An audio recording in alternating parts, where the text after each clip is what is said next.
This is a short video that's going to explain to you how to access your textbook and the homework within Canvas. So right now I'm in my Canvas dashboard. I'm sure yours looks just a bit different, but I'm going to go into a college algebra course. And so I'm going to open that up.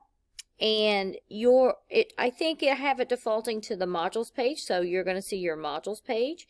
And how do you even get to your textbook? You go over here to the left, and I've added a new tab called My Lab and Mastering. That's my math lab. And so you click on that, and what's going to come up is access to your textbook and lots of tools and the homework. So you open this up, and if you haven't registered yet, then you'll have the opportunity to register with my math lab and Pearson, or purchase the code if you haven't purchased it yet. If you need time to come up with the money, they let you use a temporary code for, I think, I don't know, 14 days or something like that. So you can go ahead and begin the class before you pay for it, and then once you pay for it, you can transition to the paid code. Anyway, once you log in, your screen might look slightly different, but you'll be able to see these types of something similar. And I'm going to first go into your assignments. So over here there's assignments tab. I don't think I quite got my little screen on there, but the first 3 assignments are not for credit. You do not have to do these, but they're there in case you find them helpful. So the orientation shows you how to enter answers in my math lab so that you know the right syntax and things. The review of exponent rules is just something that I find that students might need a review of, and factoring. Lots of times students need a review of that, and I don't reteach that, so if you want to review that, you can. Here is a homework assignment. Here's one of your homework assignments, all of these, and as you can see on the left is the due date. It's in sync with the schedule that I have, and the grades that you make on this homework, they automatically fill in Canvas. So that Canvas is where I keep your grades and where you can check. So for instance, I'm going to go into section 2.4. And so there are 9 questions. And so I'm going to go into the first one and show you how this works. What you'll do is they'll give you this question, and they'll say, okay, see if I can move my little screen over just a little bit. I don't know if I can. I can't seem to grab it, but anyway. Oh, there it is. Okay. Determine visually whether the graph is symmetric with respect to the x-axis, the y-axis, or the origin. I haven't taught you this yet, but this one is symmetric about the y-axis, because when I look at this graph, it looks the same on both sides of the y-axis. It is not symmetric with respect to the x-axis because it does not look the same across the x-axis, and it's not symmetric with the origin. I'll explain the y later, but let's just suppose that I didn't know that, and I chose A, which is not the right answer, but let's select that. Down here at the bottom, I don't know how to expand it. It'll have a little blue box that says check your answer. So if you check your answer, it's going to say, oh, that's not right, and it's going to say recall that this is what it means to be symmetric about the y-axis. And so you read that and you're like, okay. And then I'm going to try again. And in this case, this is just a simple multiple choice one. I only get one more chance at the blue box says final check. If I get it wrong again, it's going to give me a similar example, a different question, but something similar. Now, let's just suppose, before I answer this again, I don't want to guess. I want to learn. And so let me... Oh, come on, move, little box. How did you move before? There he goes. I don't really know. Okay, this is a big feature I want to make sure you all know about. On all of the questions, I have this set up. Let me tell you what these are. Right here, help me solve this. If you click that button, it will help you solve this exact question. And when you get done looking at how to solve it, it will give you a brand new question. When you're doing a homework problem that has multi-layers, maybe it has like parts A through E, let's say you got A through D and you got stuck on the last part. If you click Help Me Solve This, you have to redo all of that work. And so that is kind of a pain. So I recommend in those cases that you do View an Example, and then it will give you a similar problem and show you how to do that. And then when you exit out of that, you will pick up right where you left off with the current problem.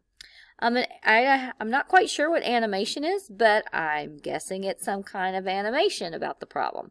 Textbook, if you click that, it will direct you to that part of the textbook where you can read about it. Ask My Instructor. If you click this, and I have this turned on for all of my students, for all of the questions, this will send me an email.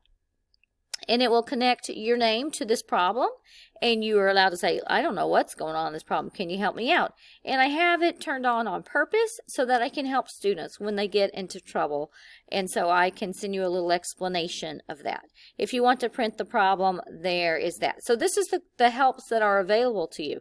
So let's just suppose that I remembered, I went back and looked at my notes, or I read the textbook, and I'm like, hey, I know that this is symmetric with respect to the y. So I'm going to choose this, and I'm going to go down here and check it, and it's going to tell me that I did it correctly, and it's going to shoot me to the next question, and I'll go on and answer that. Now I want to show you a different feature within my math lab. Okay, come on, please move. Please move. Please move. It won't move. Okay, you'll have to trust me. On the left, there is a tab that says EText Content. So I'm going to click that.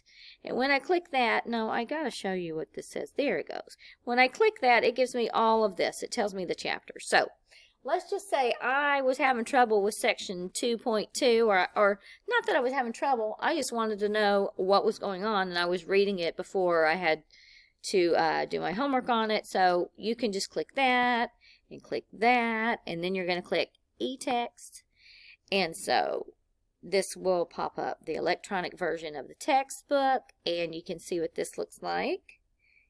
It takes a minute, but it's going to come up. Oh, I think it's going to come up. Okay. Whew, it came up. Okay, so now this is what it shows me.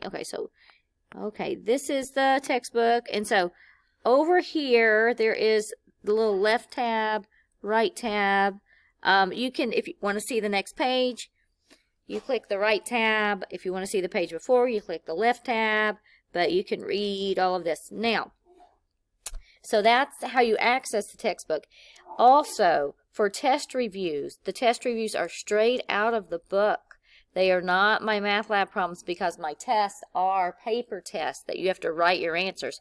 So my test reviews are from the book, and I'll say go to page, I'm making this up, I don't know what's on this page, go to page 179 and do these problems and make sure you know how to do these problems. So let's just, this is how you would go to page 179, is you would click up there in the bar up there, and you would put in page 179 and hit enter, and then your book will skip over to that page, and you'd be able to start doing the problems that they have on that particular page. Okay, I want to show you one other thing over here in the contents, and let me close this out, and let me go down to this. I want to go to the contents over here. Let's see. Right here is another thing under the textbook. By the way, I really do like this textbook. It is very helpful. I'm going to go to the answers. So this will be mostly helpful when you're doing test reviews, because the other answers are readily available as you're doing the homework. But if you click on answers, it's got the answers for they have something called just-in-time review. Those are review problems. But for the test reviews that I'll be giving you, you're going to want to check your answers. I do provide answers, but if you want to check them on your own, the odd answers are in the back of this book when you get past the review sections. So like once we get to chapter 1, this is section 1.1, it's showing all the odd answers. So that is something I wanted you to know about. All right, that's how you can access your textbook and your homework and help for homework.